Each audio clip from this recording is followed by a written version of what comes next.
Magandang araw mga ka-aerial defense, may ibabahagi na naman ako sa inyo. Dahil ngayong araw na ito ay may pag-uusapan tayo tungkol sa depensa, bagong armadong patrol vessel ng Pilipinas sinubukan na sa dagat. Pero bago tayo magpatuloy, huwag mo muna kalimutan mag-like, share and subscribe. Manatiling nakatutok sa aming channel para updated ka sa balitang militar at West Philippine Sea, na mataan ng ating kababayan ang bagong offshore patrol vessel ng Pilipinas na BRP Raja Sulaiman sa South Korea. Kung saan susubukan ito sa karagatan o sea trials, nakuhanan nga ng video ang paghahanda sa bagong barkong ito para sa gaganaping sea trial, at kitang-kita natin na malapit na talaga itong makumpleto para ma-deliver na sa bansa. Narito nga po ang video, panoorin po ninyo.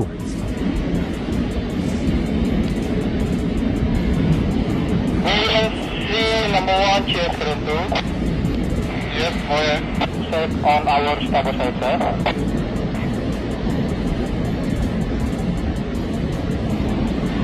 Chef crane to slow body. Slow body, chef crane to. What side or one side?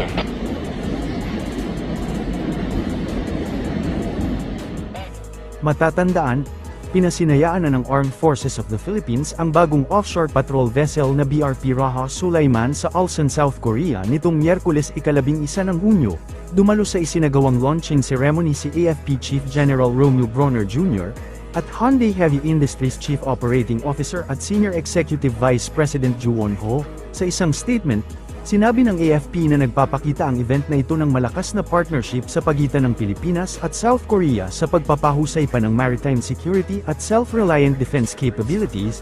Sa kanya namang mensahe, ipinunto ni AFP Chief Bronner ang estratehikong kahalagahan ng paglulunsad ng bagong barko lalo na sa papel nito sa pagpapahusay pa ng maritime defense ng Pilipinas. Sinabi din ni Bronner na ang bagong barko ay marka ng bagong kabanata para sa Philippine Navy. Gayon din sumasalamin ito sa kanilang panata para paghusayin pa ang kanilang operational capabilities at palawakin pa ang kanilang presensya sa maritime domain. Bilang pagbibigay-pugay ng bansa sa nakaraan, nananatili aniya ang AFP na tapat sa paghubog sa hinaharap kung saan ang kalayaan ay hindi lamang ipinagdiriwang kundi maingat din na pinangangalagaan.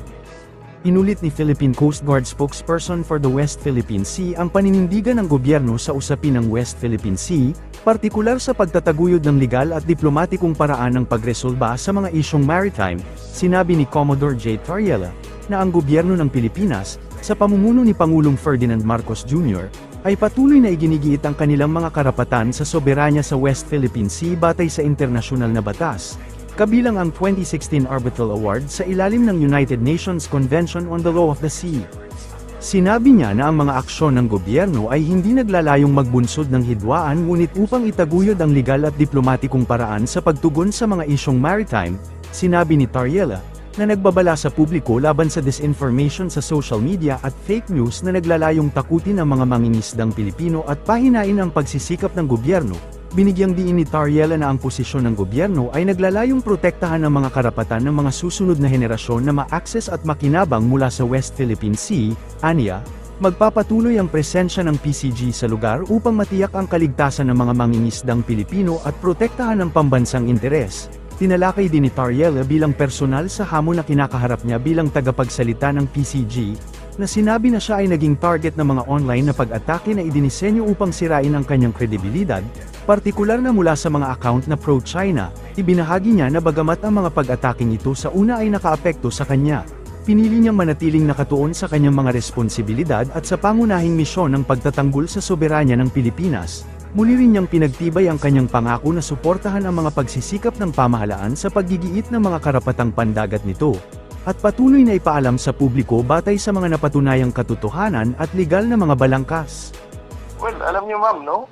This question was also asked to the National Security Advisor General Eduardo Año. Paano natin tutugunan ang mataas na bilang ng misinformation sa West Philippine Sea? He responded by saying na the only way that we can counter that is to continue telling our truth, no? We just have to keep on telling the truth, no?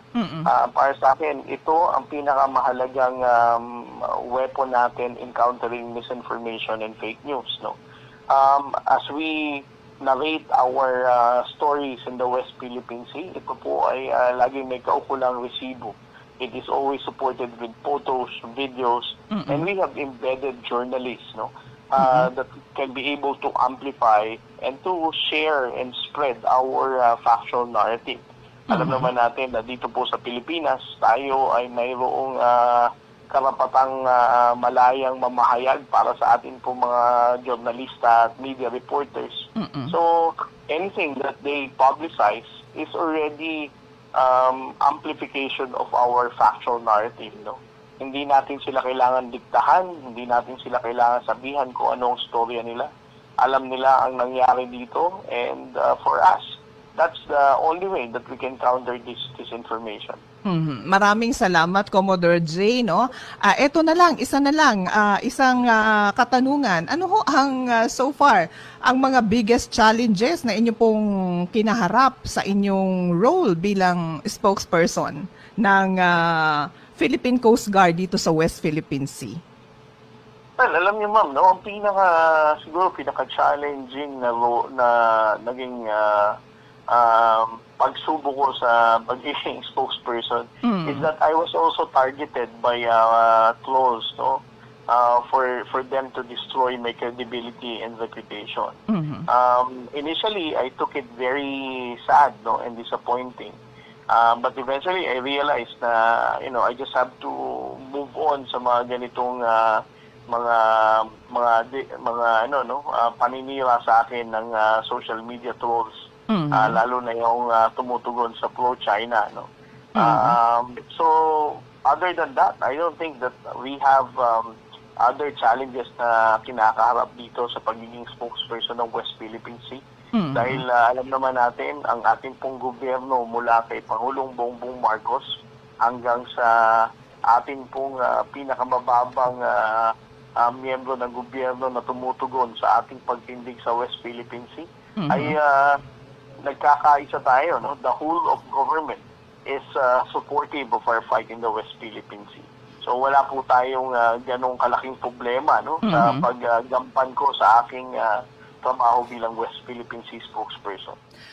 Para sa mas madaming update tungkol sa ating depensa, paki-follow at like muna ng aming page na nasa description na ang link. Huwag mo na rin kalimutan mag-like, share and subscribe. Pindutin mo na rin ang bell para updated kayo sa aking mga bagong video. Maraming salamat po.